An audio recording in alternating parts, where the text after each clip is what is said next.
প্যানেলটা হলো এই যে,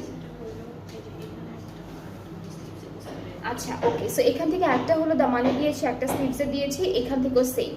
এটার মাঝখানে আপনারা এই প্যানেলটা বসাতে পারবেন, এটার এই মাঝখানে ইচ্ছা মতো সুন্দর ডিজাইন করে করাতে পারবেন। এটা হলো প্যান্টের জন্য থাকবে। আর আমরা হলো এই ড্রেসটার সাথে শিফন, আজকে সবগুলোই শিফন কালেকশনস ছিল, দুপাট্টাগুলো আমরা শিফনের মধ্যেই পেয়েছি। সো এটা হলো আমাদের দুপাট্টার দুইটা পাড়ে অলরেডি একটা সুন্দর গোল্ডেন কালারের এমব্রয়ডারি অ্যান্ড সিকোয়েন্সের কাজ করা, মাঝখানে ব্ল্যাক সিকোয়েন্সের ওয়ার্ক, অ্যান্ড পুরোটা কিন্তু ডিজিটাল প্রিন্টের মধ্যে থাকছে। আর এখানে হলো আমাদের আঁচলের জন্য দিয়ে আছে প্যানেলটা। সো এটা থাকছে আমাদের ফুল কামিজ অ্যান্ড ওড়নার ডিটেল।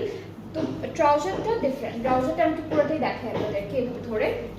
হ্যাঁ, ট্রাউজারটা এরকম সুন্দর একটা প্রিন্টের মধ্যে পাচ্ছি, এটা একটা পার্ট, এইটা একটা পার্ট। সো এইটা কিন্তু ট্রাউজারটা র সিল্কের মধ্যে থাকছে। সো যার যার এই ড্রেসটা পছন্দ হচ্ছে, you can take a screenshot, সুন্দর করে স্ক্রিনশট